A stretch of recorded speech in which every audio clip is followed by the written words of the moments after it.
Welcome back to more Digits here at WSJ Live. I'm Simon Constable. Well, Apple is seeking to take on Pandora's music streaming service, and we've got Ethan Smith joining us now from Los Angeles, where he's with the Wall Street Journal. Ethan, there he is in the screen.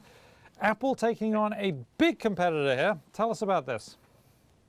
That's right. Well, Apple has kind of flirted with various music streaming ideas in the past and never pursued them. This time they sound a little more serious, and they've never really cracked the nut on kind of music discovery and recommendation. They've tried various things. They've never really succeeded.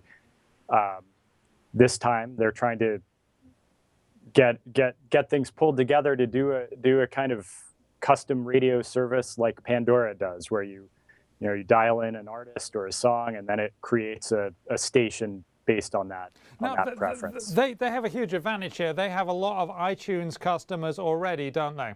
Extensions, and then try your... Okay, I think that sounds like we're having a bit of a technical issue. Ethan, can you still hear me? I can hear you just fine. Perfectly. Okay, well then tell us about the advantage they have because of iTunes, the iTunes customers that are already in place. That's right. iTunes says it has, or Apple says it has 400 million iTunes customers. Pandora has around 50 million customers. Spotify has like 16 million active users.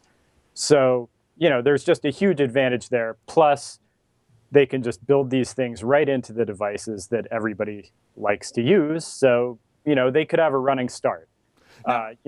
You and Spencer were talking about the crowded field, and it's definitely an issue there. I mean, even without Apple in the mix, it was a crowded field that kind of looked ripe for consolidation. Now, you also have another issue, is that if Apple rolls out this streaming service, does that basically hurt their existing iTunes business, which, where you buy the songs and you keep them on your iPod or whatever?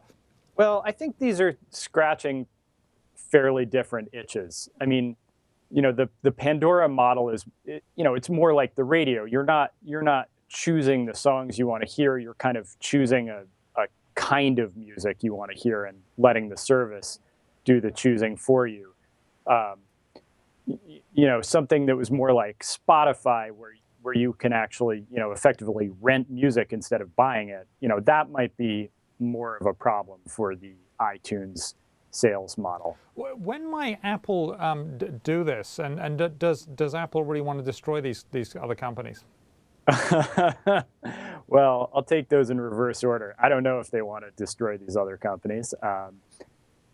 They just started these talks to license music for the service, possibly just within the last week or two, and apparently it could take months to wrap up the talks and get the service going. So, and nobody really seems to know, but people are kind of throwing around time frames like 4 months, something like that. But could be more, could be, I suppose, possibly less. Well, we know that those talks, those licensing talks, are always fractious. Anyway, we have to leave it there. Thank you very much, Ethan Smith of the Wall Street Journal, and more on that on WSJ.com.